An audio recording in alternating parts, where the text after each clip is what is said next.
പയ്യന്നൂർ മോഷണം ശാസ്ത്രീയ തെളിവുകൾ ശേഖരിച്ചതായി പയ്യന്നൂർ ഡിവൈഎസ്പി എ ഉമേഷ്.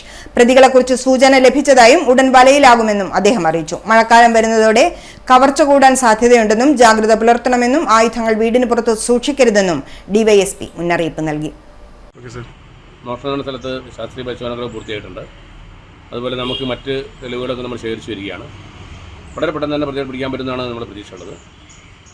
നമുക്ക് ചില സൂചനകളൊക്കെ നമുക്കുണ്ട്. നമ്മളതിലേക്ക് എത്തും എന്നുള്ള കാര്യം ഉറപ്പാണ്.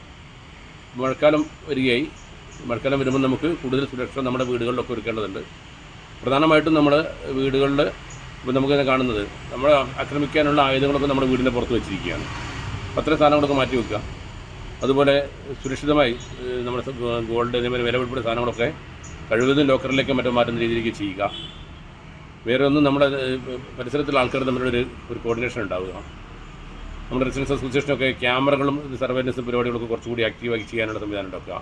തുടങ്ങി നമ്മുടേതായ ചെയ്യുന്ന സുരക്ഷ നമ്മൾ ഒരുക്കുകയും പോലീസ് പെട്രോളിംഗ് കുറച്ച് സജീവമാക്കിയിട്ട് നമ്മൾ നോക്കുന്നുണ്ട്. എന്തായാലും ഈ സീസൺ ജൂൺ മാസങ്ങളിൽ നമുക്ക് പൊതുവേ ഈ ഭാഗങ്ങളിൽ കഴിഞ്ഞ കാലങ്ങളിലെ കണക്കുകൾ നോക്കുമ്പോൾ കൂടുതൽ ഭക്ഷണങ്ങളൊക്കെ നടക്കുന്ന സമയമാണ്.